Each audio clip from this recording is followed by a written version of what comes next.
Nice. That is so nice. So make sure that you got bubbles. If you didn't get bubbles, make sure you raise your hand. We want to make sure that you have bubbles. We have some others up here who didn't get the bubbles. And while that's happening, I'll just go ahead and get started. Now, I know that you have the puzzles in your hands. I see they're already open, so that's for later. Just hang on to the puzzle. You don't have to mess with that. If you're like me, that's going to frustrate you, distract you, and I want you slightly paying attention. The bubbles, we'll do something together in just a moment. But I wanted just to get started with a couple of things first. And that is, this is my first Easter with you all as the speaker. So it is a sentimental moment, and it's also a very terrifying moment. For a couple of reasons. I haven't spoken an Easter message as such in 24 years. Since I was the pastor of a church on my own, and before I had traveled on out and done other stuff, storytelling and such, on the road for those years. And then secondly, because I find this message to be somewhat challenging to grasp in one respect. We bring a lot of expectations to the Easter message. And at the same time, I'm humbled by the reality of that challenge, because my kids humbled me. Now they're older now, they're 21 and 27, but when my 21-year-old Matthew was only 3 or so, and we were sitting, Linda and I were sitting with him at prayer time. Some of you have heard this, but we were having prayer together, and of course, Linda, my wife, also ordained minister here on staff. We were being not just parents, but we were representing our ministerial sort of relationship with reality, and so we naturally wanted to encourage him in a time of prayer, and so we started to pray, "Dear Jesus," and he stopped and said, "No." And we said, "What?" He said, "I'm not going to pray." And we said, "Why?" And he said, "Because he's not here." We said, "What do you mean he's not here?" He said, "They stapled him to a tree and you don't come back from that."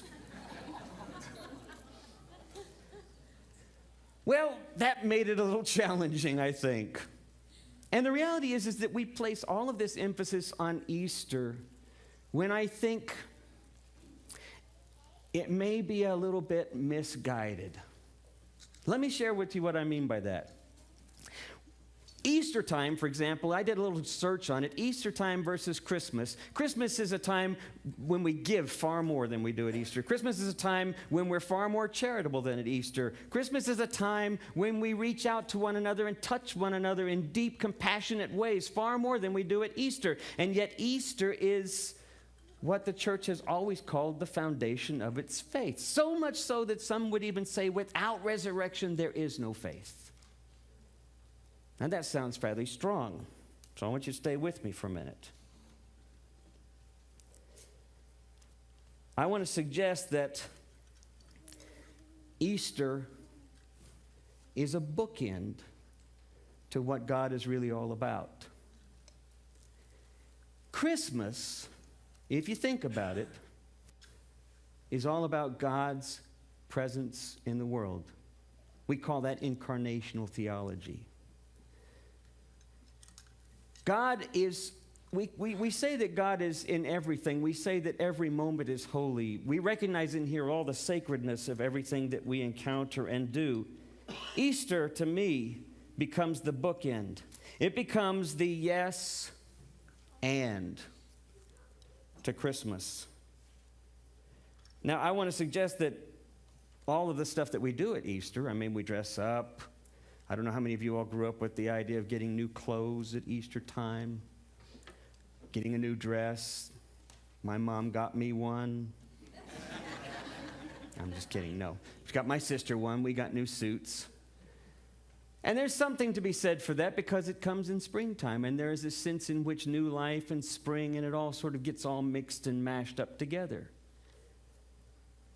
But there's a profound reality in this idea of resurrection, the yes and of God. And I want to suggest a couple of thoughts with it. Because I have a little trouble sometimes getting past the magical notion. I have a little trouble myself sometimes getting past what I've talked about in here before, dualistic kinds of thinking. We see it all around us all the time. We see it in the media. We see it in the church. And if we remember what I had said during Palm Sunday, where Jesus came in on one side on the donkey, representing this prayer, for example, that we've been talking about for the last 6 weeks, the prayer of St. Francis, and Jesus coming in representing humility, of service, sacrifice of his own love and service to others, that peace comes by way of compassion and justice, while at the very same time, on the other side of Jerusalem, coming in were the soldiers, the Roman army, because it was a time of Passover. And so you had this juxtaposition, this irony, this sort of ironic relationship happening. The Roman understanding of peace was this idea of piety, that you follow the rules deeply, and then war, because if there's a problem, you squash it quick. Victory, and then once you have victory, you have peace. That's the formula. You can see it on the ruins in Rome if you go there to this day. You can see it in Roman language, in Greek. You can see it in Latin, I should say. You can see it everywhere. Piety, war, victory, peace. You can see it in the show Friday Night Tykes. If you watch the show, if you've gone to any kind of sports game, you can see that mentality all around us. I love watching, well, I don't love watching it, but I watched it once or twice, and when I watched it, I was just amazed. I was astounded by what they were saying. These dads with their little tykes were just pushing and pushing and pushing and squelching, even oppressing, the goal being to win. I heard someone say, "Eat or be eaten." There's a lot of pressure. Piety, follow the rules. War, kill them at any cost. Victory, that's the whole point. Then we got peace. Of course, there's a problem with that. There's all the suffering in the wake. There's all the disconnection that happens. That's what we call this idea of dualistic thinking. And to even bring it home, at the end of one of the episodes, the very father who was coaching a team and had told the kids, it's either eat or be eaten, they won the game and they had a prayer and thanked God for the victory. How is it that we can hold those same thoughts in our head? I think a lot of the reason why is because we forget what I had mentioned at the very beginning of this whole series. Hatred is very simply our inability or our refusal to see that we are all connected, that we are all a part of this great and confusing, chaotic creation, that we are literally Christ to one another. Hatred is that inability to see that. And it's dualistic thinking that oftentimes helps us to do that. So I want to suggest a couple of things before we get to the bubbles. First, when we orient ourselves too easy around belief or cognition, I'm not saying that that's not important. I say when it becomes all important, when orthodoxy, which is belief and cognition, when that becomes all that our faith is about, then I think the depth of our connection to one another, our wondrous and amazing and complex relationships with Creator, with creation, and with one another gets short-circuited. So it's kind of strong words, I understand, but let me say it again. When we are focused strictly on belief and cognition, orthodoxy, when we focus simply on those things, we lose our connectedness to one another. We risk being separated from one another, and I would argue from God. When we think dualistically, our living gets reduced to simple causes and effect relationships. Our daily routines are all about our work tasks because we got these things to get done, and that our goal is simply to experience some bliss at the end, the goal being at the end of our work. That's dualistic thinking. We get caught up in all the interpersonal power plays at work. We get caught up in those plays at church. We get caught up in those plays in our relationships with one another, these little scripts that we act out, these little dramatic moments that we act out. It's all because, again, of this sort of thinking that we are on our own. We are by ourselves. And so, like Darwinism, we sort of fight for survival of the fittest. And I would argue that Darwin had that part right, but he didn't see the big picture. An orthodox understanding of God ascribes all religious experience to a creedal club. You're either in or you're out. And in our own conference, we're going to be addressing that. In the near future, we're going to be gathering together to address some of those issues that we're struggling with in our conference. Other denominations like the Presbyterian Church, like the UCC, other denominations have struggled with these things and moved on. We're still struggling with this idea of what does it really mean to be connected to God and creation and one another. Our beliefs sometimes get in our way. The other side of that is what's called orthopraxy. And what that simply means is practice. The way St. Francis said it was, preach the gospel at all times, and when necessary, use words. It's walking the walk. It's not talking the talk, it's walking the walk, to put it in vernacular. To follow with what Charm had said in her poem, which was such a lovely poem, it's connecting to things with all of our senses. It's literally sensually connecting to life. With all of our senses, with our imagination, with our curiosity, it opens us up to every moment, to myriad realities, because every memory, you might have experienced this yourself, a sudden memory, and you momentarily, instantly feel as though you were there. The same joy, the same excitement, whatever it was, overwhelms you. We don't go there often enough, but it's one of the offerings we're always offered as a part of being connected to life and creation, is to be present sensually to every moment with our imagination, with touch, with breath. It is God's yes and. So here's a couple of quick points.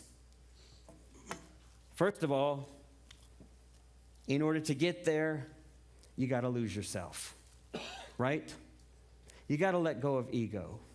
You got to let go of this idea that it's all about me. In that moment, whatever that moment is, the invitation for Francis' prayer to open to peace, to open to love, to open to joy, is an invitation that says, if we let go of our expectations and simply be present to another person, we might be a vehicle for peace. In the University of London 2 years ago, they did a study that actually had people looking at one another and then at their own faces. What they started to do was, after people had encountered one another briefly, just visually looking at one another, they showed their faces in a mirror, but what they had done is changed small aspects to mirror those of the person they were looking at. And the fascinating result was that the people not only saw themselves in the mirror completely, they felt a sense, they actually measured a sense of raised dopamine, of euphoria. The neurochemicals in their brain actually registered a deeper sense of joy looking at a face that had elements of the other person's face in it. Now, they made all sorts of conjectures, and I leave that up to you as well, but it suggests to me that it's ultimately not about me, that we experience deeper connections, that we experience resurrection, if you will, when we are open to one another. So here's what I want you to do. This second thing is that it requires taking a little bit of a risk. Now, I took one of these risks with my older son and his wife and our granddaughter Molly here a couple of weeks ago, and we went to see something that I actually thought I might have to have several beer in order to survive. I didn't, but I felt this need to somehow inoculate myself because I went to see Disney on Ice. You know, let it go, that, you know that one, right? And we got there to the American Airlines Center, and the place was just flooded with Annas and Elsas everywhere. In little costumes, just decorated with princesses and everywhere. And my son, as he was walking along with Molly, who was dressed up as Anna, as they were walking along, my son noticed this boy, and he was surrounded by his sister and all of her friends dressed in these costumes, and he was wearing a Star Wars stormtrooper outfit. And my son fist bumped it and said, "Stay strong, man." And we sat there, and it was so over the top. It was just so schmaltzy. It was painful, and all of the kids, especially the girls, just lined the whole theater, the whole space arena with thousands of these costumes, and everybody singing every song, and Mickey and all the Disney folks were out there telling you how beautiful life was and how amazing it was, and just all of the glitter and the schmaltz and the mask and the superficial. And then, of course, Ilsa gets out to sing her famous song, "Let It Go," and you could almost hear this gasp of a pause because everybody was taking a deep breath so they could all scream at the same time, "Let it go!" And the little girls behind me, it didn't matter pitch or key. And I was looking at my wife going, "This is really a sacrifice." And at that moment, the ice machines, the snow machines up at the top of the stadium were shooting ice and snow out. And it was really fun. It was really amazing looking. But what was even more amazing looking was as more and more of the snow came down, these adults around me, their eyes went wide. And some of them had their mouths open. I kid you not, it was like we were suddenly in a snowstorm in the middle of, in late March. And I just had this sense of, this is all good. This is all okay. Sometimes, even through the superficial, we can find our way to what it means to be a child again, to what it means to really be present to the moment and to one another, and to just experience. So what I invite you to do right now, but also this week, is to find as many ways as you can to touch reality, to be present to God's creation. Whether that's a tree, whether that's sitting in the grass, whether that's really just pondering a squirrel for 15 minutes, whether it's sitting and listening to someone, whether it's asking yourself, do I really need to get my point across, or can I just simply listen and see what I might learn? Be a mystic for a change. I encourage you to do that. I think that when we do that, we'll all experience this thing that the boss speaks of when he calls it the rising. So as we're listening to this great song, let the bubbles go.